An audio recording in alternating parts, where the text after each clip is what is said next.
अशोक वाटिका से लौटते समय हनुमान का मन विचलित था। क्या केवल युद्ध ही समाधान है? वह श्री राम से प्रार्थना करते हैं कि प्रभु, मुझे वह सेवा दें जिसमें यश न हो, केवल आपकी इच्छा हो। यदि आपकी लीला को पूर्णता चाहिए तो मुझे अंधकार में उतरना होगा। मुझे रावण की तरफ से युद्ध लड़ना होगा। हे महावीर, तुम विरुद्ध क्यों खड़े हो? प्रभु राम ने विनम्रता से पूछा। हनुमान जी ने अपने हाथ जोड़कर प्रेम पूर्वक परंतु अटल होकर उत्तर दिया, प्रभु, प्रश्न के बिना प्रेम अधूरा है।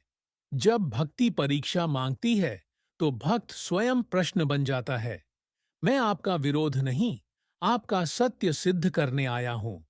भक्ति ने आज्ञा को नहीं, विवेक को चुना और प्रभु ने उसे स्वीकार किया। युद्ध भूमि पर जब दोनों सेनाएं एक दूसरे को नष्ट कर रही थीं, वायुपुत्र ने शस्त्र छोड़ ध्यान लगाया। सारे अस्त्र शस्त्र उनको चरणों के समक्ष आ गिरे।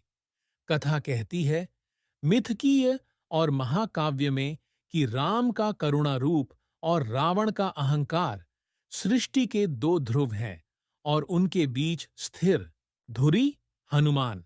परंतु हनुमान के बल पर रावण अहंकार के मद में आकर श्री राम को मारने चला।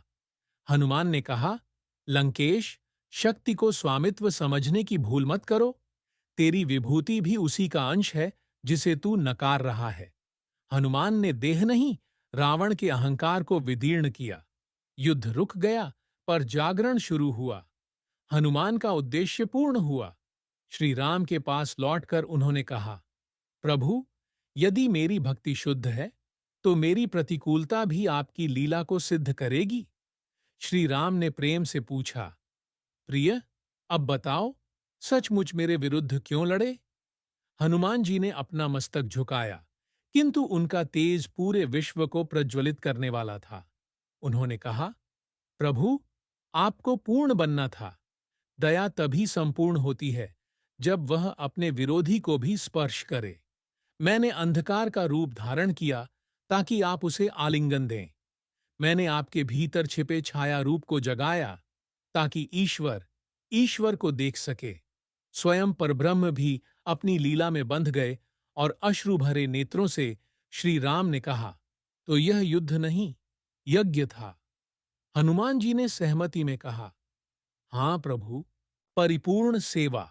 यदि मैं आपके विरोध में न खड़ा होता तो आप जग जीत लेते, पर राम को हार जाते, और ये मैं कभी होने नहीं देता। द आईएएस एकेडेमिया के व्हाट इफ सीरीज में इस काल्पनिक कथा का यही ज्ञान है कि युगों तक हमने आज्ञा को भक्ति समझा, पर सच्ची भक्ति वह है जो भगवान के अंधकार को भी आलोकित करे। जब भक्त प्रश्न करता है, भगवान पूर्ण हो जाता है। कभी कभी भक्त को भगवान के सम्मुख खड़ा होना पड़ता है ताकि भगवान स्वयं को पूर्ण देख सके।